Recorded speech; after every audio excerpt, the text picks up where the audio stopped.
Welcome back नाजरीन। Clinic online में दोबारा खुशामदीद। हमारे साथ मौजूद हैं डॉक्टर अस्मा उस्मान साहिबा, कंसल्टेंट फैमिली फिजिशियन, और बात हो रही है आज वैक्सीनेशन के वाले से। ये बताइए कि रिजवाना साहिबा ने एक सवाल किया था, और अमूमन लोगों का ये कंसर्न होता है कि हमारे ज़माने में तो सिर्फ 2 टीके होते थे, जो पुराने ज़माने की बात कर रही हैं, और उस माशाल्लाह 8 बहन भाई थे, उनको कुछ नहीं हुआ।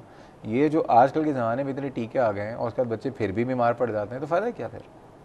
देखिए, अब वो तो अल्लाह का शुक्र है कि उनको कुछ नहीं हुआ। एक तो ये बात है कि जरासीम और ओवर पॉपुलेशन क्राउडिंग अब आजकल जितनी है पहले नहीं थी, और दूसरी ये कि इस पे इतनी रिसर्च हो रही है इस टॉपिक पे, जैसे और बहुत सारी बीमारियों की नई नई दवाइयाँ आ रही हैं, तो उस वक्त इतनी रिसर्च हुई नहीं थी कि वैक्सीन्स थी नहीं। तो अब एक चीज़ है हमारे पास मौजूद है जो अब प्रोटेक्शन देती है, और फिर आप वो ना लगवाएं। अब ये तो वही बात है, लोग कहते हैं हम स्मोकिंग कर रहे हैं, उसको लंग कैंसर नहीं हुआ, तो ये तो हम कहते हैं ठीक है, अल्लाह ताला की तरफ से उसको बोनस मिला हुआ है कि नहीं हुआ, लेकिन वी नो कि रिसर्च ने ये बात साबित की है कि डायरेक्ट रिस्क है और वैक्सीन का डायरेक्ट फायदा जो है। लंग कैंसर है स्मोकर्स में ज़्यादा है as compare to non smokers. और इसी तरह वैक्सीनेशन में लगवाने से डिज़ीज़ का रिस्क डेफिनेटली बहुत कम हो जाता है। अब वो फिर भी जो हो जाती है, तो वही बात है कि वो 100% इफेक्टिव नहीं है वैक्सीन। अच्छा, वैक्सीन लगने के बाद भी डिजीज़ हो सकती है, लेकिन डिजीज़ की सिवेरिटी फिर भी कम होगी। अच्छा, अब ये बताइए, बहुत से लोग जो हैं बच्चों को वैक्सीन तो लगवा रहे होते हैं, लेकिन जो माँ का दूध होता है अक्सर माएँ उसको अवॉइड कर रही होती हैं। खुसूसन कहती हैं कि जो शुरू में पहला जो दूध होता है माँ का इब्तदाई जो होता है, वो कहती हैं बड़ा गंदा दूध है, इसको नहीं देना चाहिए, जिसको हम क्लोस्ट्रम कहते हैं। उसकी क्या फ़ायदियत है? ये बहुत बड़ा मिथ है हमारे यहाँ, और उसको लोग ज़ाया कर देते हैं, हालांकि वो तो सबसे ज़रूरी है कि हम कहते हैं वैक्सीन तो उसके बाद आएगी, कि ये सब चीज़ें साथ साथ चलती हैं। और सबसे पहली चीज़ जो बच्चे को कहते हैं ना, हर एक चाइल्ड बेसिक उसके राइट क्या है कि आप बहुत ज़्यादा उसको तवज्जो दें, प्यार दें। उसी में माँ का दूध शामिल है कि वो उसमें मैक्सिमम एंटीबॉडीज़ शामिल हैं उस दूध में, और जो शुरू का है और उसके बाद भी रहती हैं, जो कि बहुत सारी बीमारियों से उसमें प्रोटेक्शन है। क्योंकि वैक्सीनेशन 2 तरह की होती है, एक्टिव और पैसिव।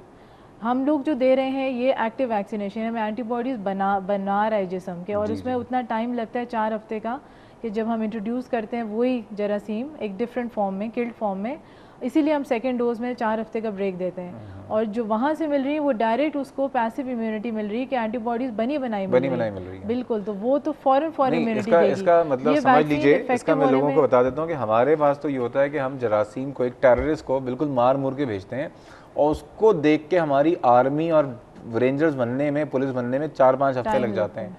माँ के दूध से तो बनी बनाई पुलिस वाले जो है ना, माँ के दूध से, और आर्मी जो है ना बच्चों को मार रही होती है, राइट? तो वो तो सबसे ज़रूरी ठीक है ना, वो तो बहुत ज़रूरी है।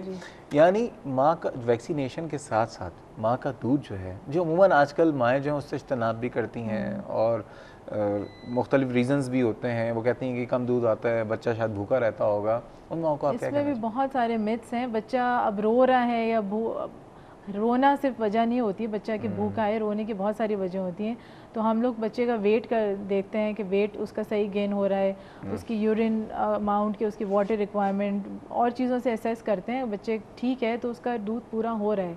बहुत दफ़ा माओं का ख्याल होता है कि दूध नहीं पूरा हो रहा, हालांकि अब हमारा कल्चरली होता है कि बच्चा मोटा होना चाहिए, हालांकि हम कहते हैं हेल्दी होना चाहिए। मोटा बच्चा किसी भी एज में मोटापा ठीक नहीं है। तो अगर वो एक नॉर्मल वेट और हाइट जो कि हम प्लॉट करते हैं उस पर चल रहा है, तो वो उसको किसी भी चीज़ की ज़रूरत नहीं है। शुरू में असगर अली साहब ने एक कंसर्न शो किया था लोगों का। लोग ये समझते हैं खुसूसन कि जो पोलियो के ख़तरे हैं, पहली बात एक तो पोलियो की वैक्सीन समझते हैं, बाकी को तो बिल्कुल साइडलाइन कर देते हैं। दूसरी बात यह है कि पोलियो के ख़तरे शायद बकौल उनके सैम अंकल की कोई साजिश है हमारे बच्चों के हवाले से। अक्सर लोग इसलिए नहीं पिलाते कि ये यहूदियों की कोई साजिश है, पता नहीं अमेरिकन की साजिश है, क्या है इसमें, कितनी सदाकत है। हमारे पास सिर्फ 1 मिनट है। पोलियो अलग से नहीं है, मतलब ये उसी वैक्सीनेशन का हिस्सा है, और इस पर इतना ज़ोर इसीलिए दिया जा रहा है कि पोलियो अलग से जो डेज़ कर रहे हैं, क्योंकि दुनिया में सिर्फ पाकिस्तान, अफ़गानिस्तान और नाइजीरिया 3 कंट्रीज़ हैं जो पोलियो जिनमें रह गया है। बाकी सारे कंट्रीज़ इंक्लूडिंग इंडिया पिछले साल उन्होंने भी इरेडिकेट कर दिया था। तो इसलिए ये इतने क्वार्टरली और मंथली पोलियो डेज़ हो रहे हैं कि इसको अलग से रूटीन इम्यूनाइजेशन में जो 5 डोजेज़ हैं वो दें। कोई साजिश तो नहीं है ये? बिल्कुल भी नहीं, ये 100% इफेक्टिव हैं, सेफ हैं, देने चाहिए, सबको देने चाहिए। ठीक है डॉक्टर साहब, एक बड़ा मसला है, प्रोग्राम का वक्त ख़त्म हो गया, लेकिन ये कि बहुत शुक्रिया आज आप इस प्रोग्राम में आई, और उम्मीद ये करता हूँ कि लोग आपकी बातों को फॉलो करेंगे, और अगर अपनी औलाद से मोहब्बत करते हैं तो ज़रूर फॉलो करेंगे। बहुत शुक्रिया आपका। और ऐसा टॉपिक है जिस पे ऑन गोइंग मैं कह रही हूँ वैक्सीनेशन इंशाल्लाह ताला जी बिल्कुल, हम तो हर महीने में एक दफ़ा ज़रूर करते हैं और मज़ीद करेंगे। नाज़रीन, ये था हमारा आज का प्रोग्राम।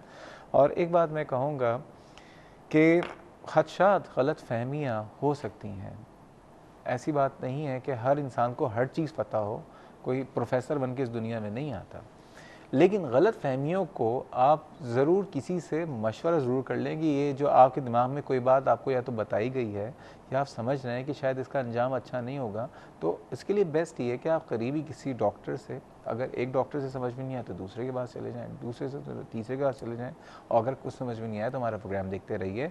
औलाद से मोहब्बत करते हैं ना, जहाँ उसकी तालीम के लिए, उसकी ग़िज़ा के लिए तगोदो में लगे रहते हैं, वहाँ उस ज़रूरी ये है कि उसको हिफाजती टीकों की बहुत ज़रूरत है, ताकि वो बहुत सारी ऐसी बीमारियाँ जो कि ना सिर्फ जानलेवा हैं बल्कि अगर जान नहीं ले रही तो मफलूज कर देती हैं, उनसे आप उसको बचा सकते हैं। इस प्रोग्राम के लिए कोई फीडबैक या सजेशन हो तो आप मुझे ईमेल कर सकते हैं cliniconline@health-tv.tv, या फेसबुक पे जाइए, आसानी से क्लिनिक ऑनलाइन लिखें, सर्च करें, आपको पेज नज़र आ जाएगा, उसको सब्सक्राइब करें और अपने सवालात से हमें आगाह करें। ये हफ़्ता ख़त्म हो गया, हमें अपनी दुआ में याद रखिएगा। इंशाअल्लाह ताला अगले हफ्ते फिर मुलाकात होगी, तब तक के लिए अल्लाह हाफ़िज़।